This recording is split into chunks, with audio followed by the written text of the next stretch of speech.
Hi, welcome back to my channel. Today I'm going to review the pros and cons in owning a Murray lawn tractor. This is an older Murray. It was probably from the mid 80s to maybe the 1990s. That's my guess. And this is a cobbled together lawn tractor. As you can tell, the hood, I lengthened the hood on this one, so it's got a different hood on it. But anyway, let's go through it and I'll explain what I know about this. So you see this, for instance, for sale on Craigslist or Facebook, and you're thinking about buying it and turning it into a mud mower. The answer would be do not buy it to turn it into a mud mower. The reason why is because the transaxle isn't tough enough, and that's what you'll have happen. You'll crack the transaxle like I did. I was pulling a very heavy load, but nonetheless, it's not worth it. Now, I tried to, in an earlier video, I tried to swap out a transaxle out of a Craftsman because they look identical, but then when you go to put them in, the shift pattern isn't the same. As you see, I had to lengthen where the shift pattern was reversed to get to work, and then it didn't even work then. So I'm just going to junk this tractor, take off the parts that I put on and the modifications that I did to it, and add it to a different tractor. So the rear end that was in it was a Tecumseh. As you can see, the Indian. Now, if you want to buy this tractor and make it into a race tractor, that has possibilities, but you wouldn't want this type of model tractor because this one here has a shift pattern that's between your legs. And if you really want a true race mower, and I seen a guy on YouTube that has one of these that turned into a race mower, it looks pretty sharp, but you want the one that has the shift on the fender, and the shift would be on the right fender. Okay, and they made these that were called shift on the go. So you want a Murray that's a shift on the go. That way you can punch through the gears and it would be a true race mower, but it's not sturdy enough to be a mud mower.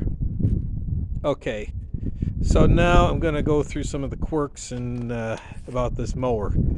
First off, if you decide to buy one of these, the battery is way down in there, and it's an extremely tight fit, and it's held with a rod. It's not the easiest thing to get in and out. Also, the solenoid is located down there too, which is hard to get in and out. Okay. This one was a little bit older model. As you can see, the starter switch is more on an angle. It's more flat, I should say. And the problem is, if you leave it outside in the winter, ice and snow will get in there and it'll freeze your ignition. So this, I made this little cover, and I'll show you what I did. It's real simple. You can probably go to any dollar store. This was, I don't even know what this was off of, but nonetheless, you just get a hinge, you drill through, and you make a little cover that covers up your ignition. That way no ice and snow gets in there if you leave it outside. You can do the same thing for the throttle if you want, because sometimes the throttles freeze up on these.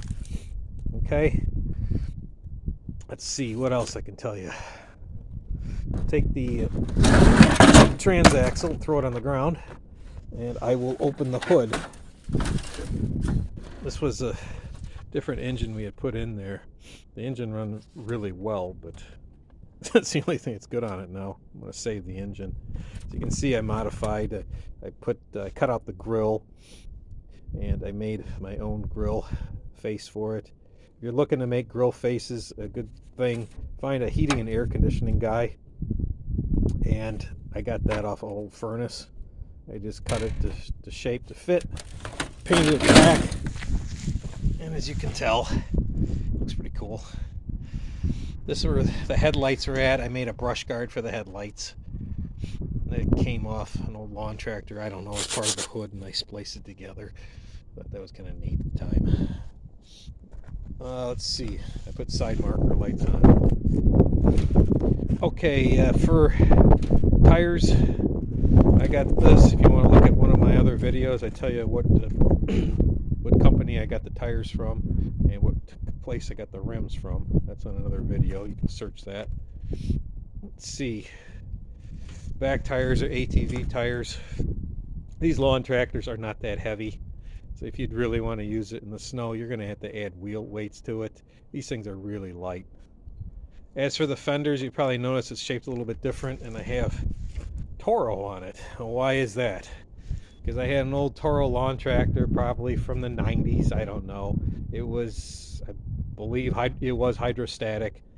And I decided that since I put the bigger tires on it, I needed bigger fenders because I didn't want to get covered in mud. So I cut, and that Toro was just one piece frame.